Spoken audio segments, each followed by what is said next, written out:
Bienvenue à ce bulletin d'information. Vous êtes branchés sur Juno 7. Les dossiers de Margaret Fortuné et de FDI transférés au cabinet d'instruction, ceux des députés au tribunal correctionnel. Le commissaire du gouvernement près le tribunal de première instance de Port-au-Prince, Maître Jacques Lafontan, a annoncé dans la presse que le parquet a rempli les formalités légales pour transférer au cabinet d'instruction et au tribunal correctionnel des dossiers que lui avait soumis l'unité de lutte contre la corruption contre certains anciens élus et des personnalités accusées de faits de corruption qui ont coûté à l'État plusieurs centaines de millions de gourdes. Les dossiers concernant l'ancien directeur général du Fonds de développement industriel FDI, actuellement membre du conseil d'administration de la Banque centrale Edgar Jeudi, et l'ancienne directrice générale de la Loterie nationale, Margaret Fortuné, ont été transférés au cabinet d'instruction, a-t-il indiqué. Le ministère du Commerce et de l'Industrie a inspecté des supermarchés de la capitale dans le cadre de sa lutte contre le marché noir. Le ministère du Commerce et de l'Industrie informe dans une note publiée sur sa page Meta avoir effectué les 25 et 26 août dernier des visites d'inspection dans plusieurs supermarchés de la région métropolitaine de Port-au-Prince. En menant ces opérations, le ministère dit vouloir protéger le droit des consommateurs contre toute forme de spéculation illicite.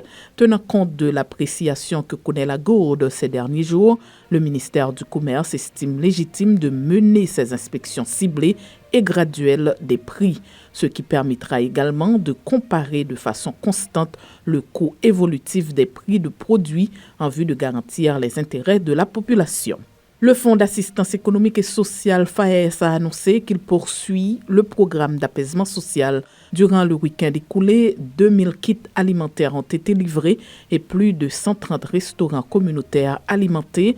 29 787 chefs de ménage ont été touchés par les opérations de transfert monétaire, à la fois dans la région métropolitaine de Port-au-Prince et dans les villes de province, a annoncé le FAES. Dans le cadre de la poursuite de sa mission qui consiste à exécuter le plan multisectoriel d'apaisement social du gouvernement, le FAES dit avoir approvisionné plus de 130 restaurants communautaires le week-end écoulé. 70 restaurants ont été alimentés samedi et 64 autres le dimanche 28 août. Le Fonds national de l'éducation annonce un fonds de 17 millions de gourdes en faveur de l'école hôtelière d'Haïti. Le Fonds national de l'éducation et l'école hôtelière d'Haïti ont signé vendredi dernier un protocole d'accord visant à améliorer la qualité de l'enseignement dans l'industrie hôtelière. Grâce à cet accord, l'école hôtelière d'Haïti percevra 17 millions de gourdes durant les 3 prochaines années. Les deux institutions représentées à l'occasion par Jean-Ronald Joseph et Karine Condé, respectivement directeur général du FNE et directrice de l'EHH, disent s'engager à promouvoir l'entrepreneuriat au sein du secteur.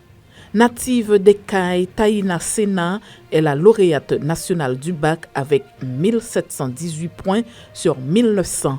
Le ministère de l'Éducation nationale et de la formation professionnelle a publié les résultats pour les 10 départements du pays.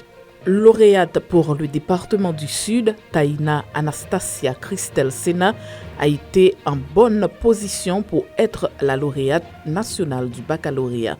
En effet, le ministre Nesmi Maniga a confirmé la nouvelle. L'ancienne élève de l'institution Flore de Simon est celle qui a totalisé la plus forte note lors des épreuves du bac sur l'ensemble du territoire national. La sélection nationale des amputés dévoile son calendrier de préparation avant le mondial en Turquie. La sélection nationale haïtienne des amputés participera à la fin du mois de septembre à la Coupe du Monde qui se déroulera en Turquie. Bien avant le déroulement de cette compétition, l'équipe haïtienne entrera en préparation le 1er septembre prochain aux États-Unis, a annoncé l'Association haïtienne de football amputé dans un communiqué sur sa page Facebook.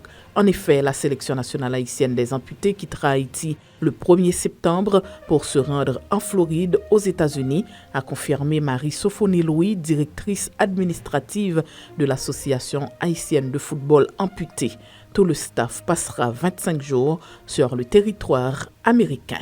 C'est la fin de ce bulletin d'information. Merci de l'avoir suivi.